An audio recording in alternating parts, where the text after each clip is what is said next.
গরিমা করার জন্য তথাকথিত দাঙ্গাবাজরা বড় প্ল্যান করে 6 ডিসেম্বরে বাবরি মসজিদকে শহীদ করলো, যাতে করে পুরো পৃথিবীর কাছে, বিশেষ করে ভারতের মুসলমান সমাজের কাছে এবং সম্প্রীতিমূলক মানুষের কাছে এই দিনটা একটা কালা দিন হয়ে যায়। বাবা সাহেব আম্বেদকরকে অপমান অপদস্থ করারই একটা ষড়যন্ত্র। কথা শুনলেন? কথা শুনছেন? দ্বিতীয় নম্বর চলে আসুন। 1992 কেন হলো? হিন্দু মা বাবা ভাই বোনেরা শুনবেন, দূরে কাছে সোশ্যাল মিডিয়ায় যারা আছেন, বিজেপিকে চিনতে শিখুন। বিজেপি আসার পর থেকেই শুধু আওয়াজ উঠছে ভারতবর্ষে নাকি হিন্দু খাতরে মে হয়। 2014 আগে ভারতবর্ষ হিন্দু খাতরায় ছিল না। 500 বছরের উপরে মোগলদের শাসনে হিন্দুরা খাতরায় ছিল না, কোন সময় খাতরায় ছিল না। এই 2014 থেকেই হিন্দু খাতরে মে হয়। সত্যি কথাই হিন্দু বিপদে আছে। যদি বলেন কেন, তাহলে আজকে শুনুন মন দিয়ে। রেল বিক্রি করে দিয়েছে, কি বলে এয়ারপোর্ট বিক্রি করে দিয়েছে, কারেন্ট বিক্রি করে দিয়েছে, এলআইসি বিক্রি করে দিয়েছে। এই সরকার আসার পরে 2 কোটি চাকরি দেবে বলেছিল কেন্দ্র সরকার, দিতে পারেনি। এই সরকার আসার পরে এলআইসি বিক্রি করে দিল। এলআইসি চাকরি করে কারা? 100-র মধ্যে 100টাই অমুসলিম ভাইরা চাকরি করে। কেন? এলআইসি সুদের ইসলামে চলে না। রেল বিক্রি করে দিল। রেলে হকারি করে কারা? বেশিরভাগ আমার অমুসলিম ভাইরা। চাই তাদের আজকে সেখান থেকে রুজি রুটি চলে গেল। এই সরকার আসার পরে পুরো ভারতবাসী আজকে বিপদে আছে।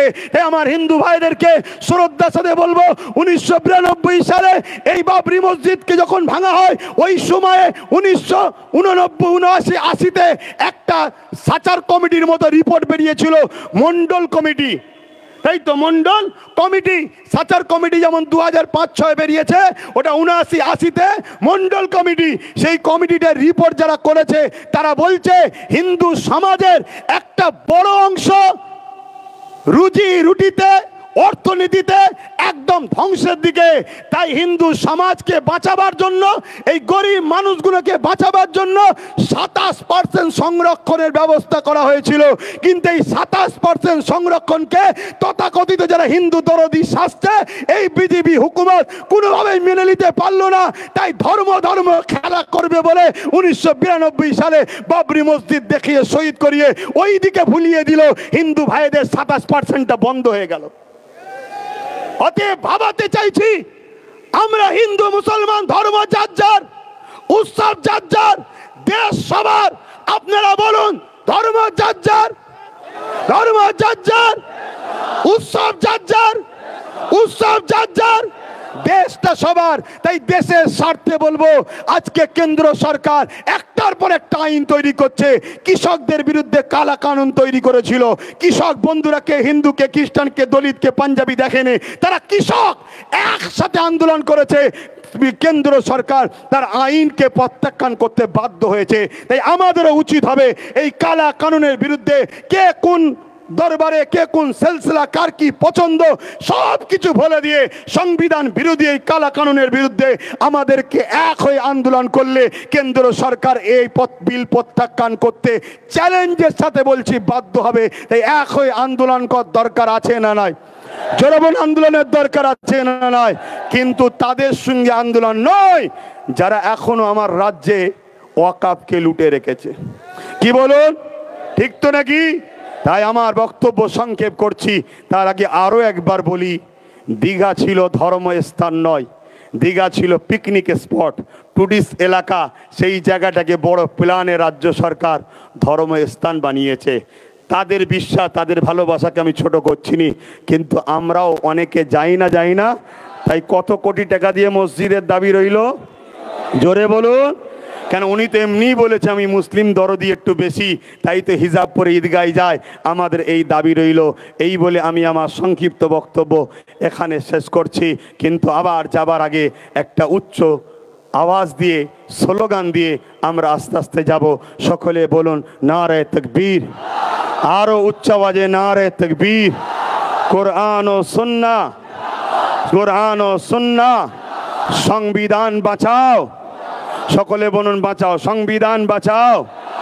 ভারতবর্ষ, ভারতবর্ষ ওয়াকফের বিরুদ্ধে কালা কানুন মানছি না, মানব না। ওয়াকফের বিরুদ্ধে কালা কানুন মানছি না, মানব না।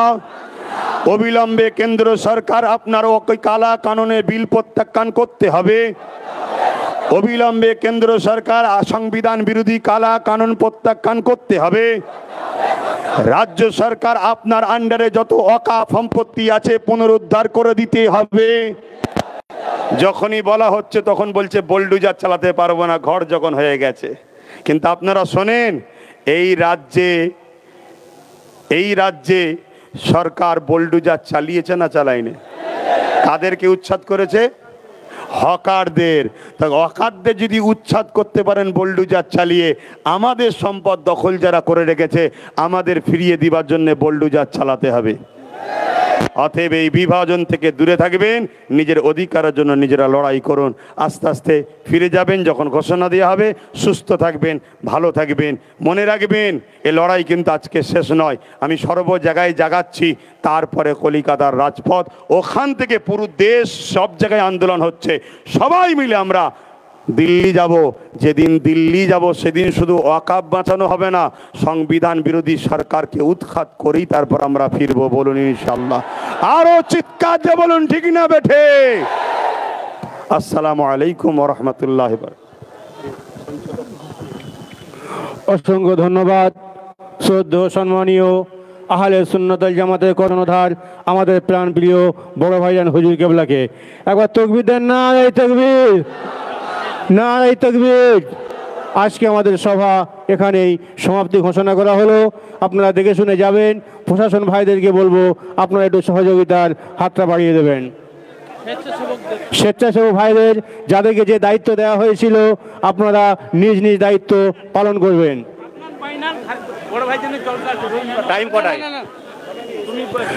স্বেচ্ছাসেবক ভাইদেরকে বলবো আপনারা যথাসাধ্য দায়িত্বটা পালন করুন। যেটা দায়িত্ব দেওয়া ছিল সবিনয় দায়িত্বটা পালন করবেন।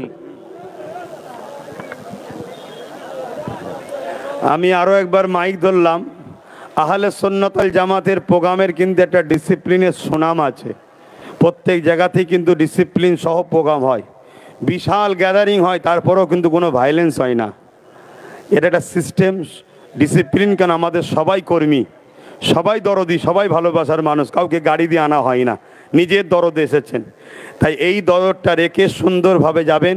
হাই রোডের ধারে একদম ন্যাশনাল হাইওয়ে, অতএব দেখে শুনে পার হবেন। কেন আপনার জীবনটা আগামী দিন ভারত ও ভারতের সংবিধান এবং ভারতবাসীর জন্য অনেক প্রয়োজন আছে।